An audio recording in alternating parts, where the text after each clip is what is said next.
Oh, say, can you see by the dawn's early light what so proudly we hailed at the twilight's last gleaming, whose broad stripes and bright stars through the perilous fight o'er the ramparts we watched were so gallantly streaming, and the rocket's red glare, the bombs bursting in air, gave proof through the night that our flag was still there.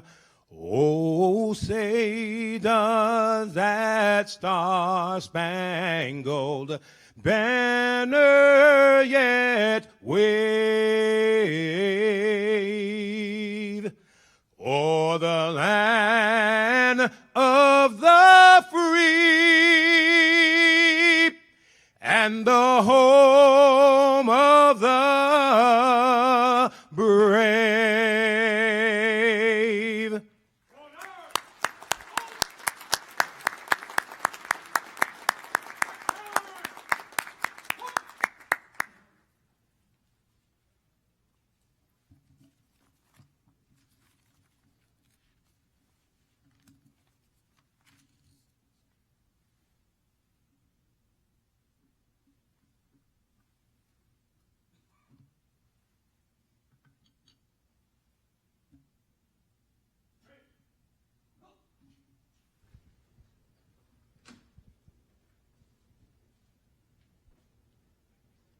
Well, thank you, everyone. Please be seated.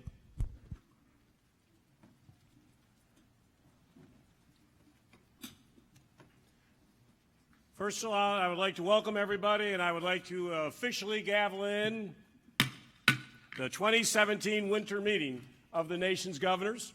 Let me start off and thank all of you for being here with us today, and also recognize and thank all of the governors. It's unique for us. We have 46 governors, the largest crowd of governors that we have ever had at a National Governors Association meeting. We're very proud that our governors have come. In addition, we have 1,200 guests, which is the most we've ever had. I think there's a lot of interest in what's going on today here in Washington and at the state level.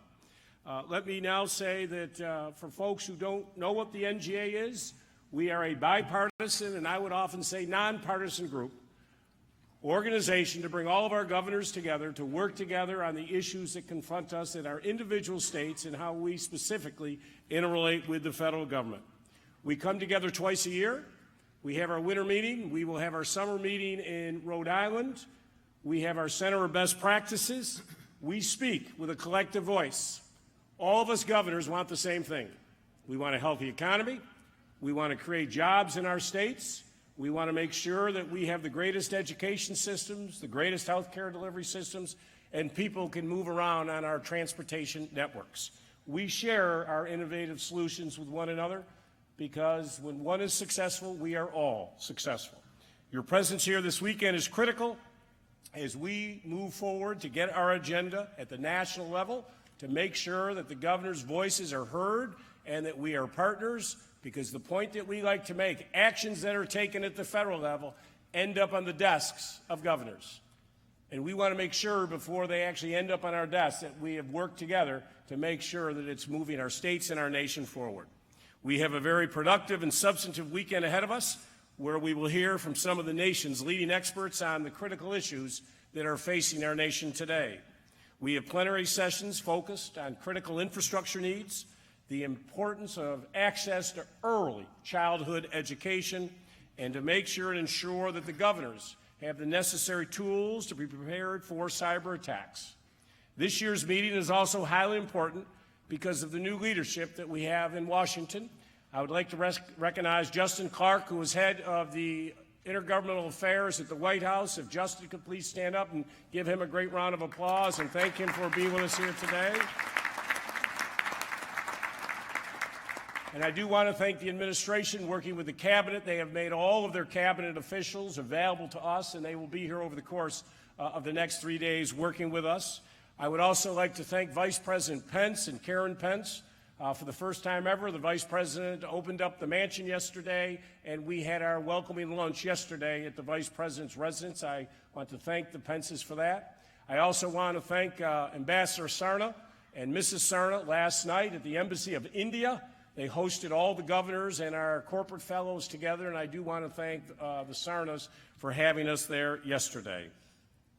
In addition, we've added some things to our schedule this year. We are going to, on Monday, all of us are going to spend the day on Capitol Hill to do meetings with the congressional leadership and to meet with the leaders of the Congress on the issues that matter to us most importantly.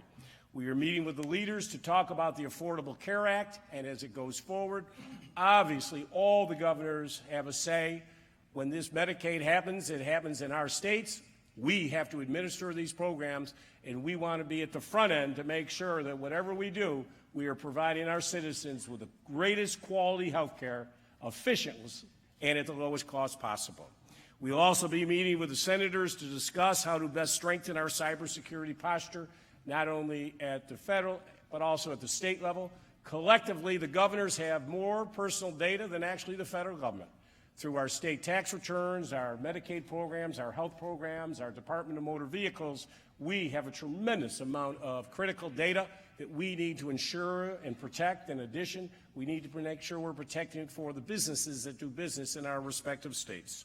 One of the key goals of this weekend is to further strengthen our state-federal partnership and to ensure that governors are at the table when Congress is making any policy decisions. Let me take this opportunity to welcome some of the newest colleagues that we have here with us today.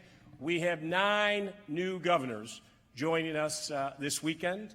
The governor of Delaware, Governor John Carney; Indiana, Governor Eric Holcomb; Missouri, Governor Eric Greitens; New Hampshire, Governor Chris Sununu; North Carolina, Governor Roy Cooper; North Dakota, Governor Doug Burgum; Puerto Rico, Governor Ricky Rosselló, who I would also mention is the son of a governor, former governor of Puerto Rico; Vermont Governor Phil Scott; and South Carolina, brand new governor, Governor McMaster. We welcome them. If you give a round of applause to the new governors who are here with us today.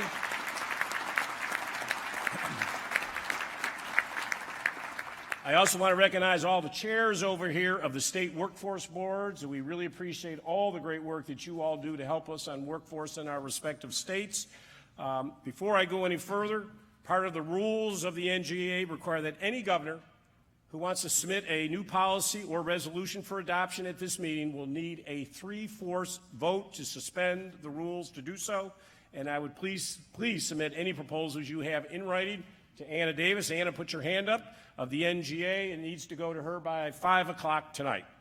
And now at this time, we would like to recognize several companies that have really been so critical to the National Governors Association. Their commitment through the years, their participation in our Corporate Fellows program has allowed us, since 1988, to facilitate the exchange of expertise and knowledge between our governors. They have been absolutely critical for us to share our best practices. With their annual contributions, more than 125 companies have provided the crucial financial support for the nonprofit NGA Center for Best Practices. NGA's relationships with private sector leaders are invaluable in helping the center achieve its mission of providing governors with the ideas that work. Today, we recognize 2 of those corporate fellows who I'm proud to say have reached a major milestone: 25 years of tenure of helping the National Governors Association. Let us first give a round of applause and thank all of the 125 companies who have helped make this possible.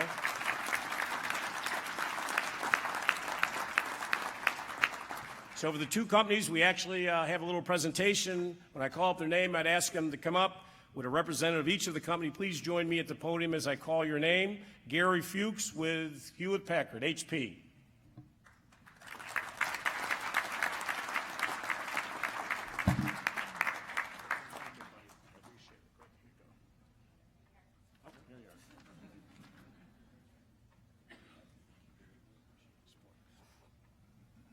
And now, Mike Prentice with Procter & Gamble.